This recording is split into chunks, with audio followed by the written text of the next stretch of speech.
Bagi Anda yang penasaran ingin mencicipi lezatnya rasa sate gurita khas Sabang, Anda dapat berkunjung ke pusat jajanan kuliner yang ada di kota Sabang pada malam hari.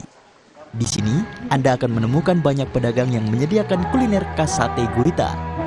Sate gurita Sabang memiliki rasa daging yang sedikit kenyal dan gurih yang dicampur dengan lontong dan bumbu kacang, tentu sangatlah cocok untuk Anda santap mengisi perut kosong pada saat malam hari. Untuk menikmati lezatnya rasa sate gurita Sabang, Anda cukup merogoh kocek hanya Rp25.000 per porsi. 5 tusuk sate sudah lengkap dengan isi lontong. Dagingnya empuk banget dan bumbunya tuh pas di lidah, jadi nggak bikin enek. Pokoknya semuanya pas, perfect. Iya, memang khasnya di Sabang. Apa bedanya Pak dengan sate yang lain? Di daging sate.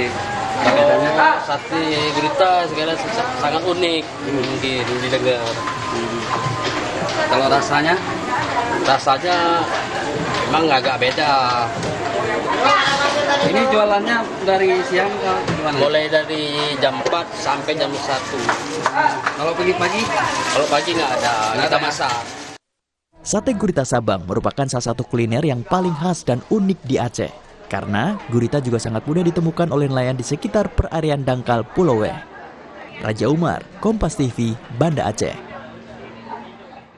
Terima kasih jurnalis Kompas TV Nova Misdayanti dari Aceh.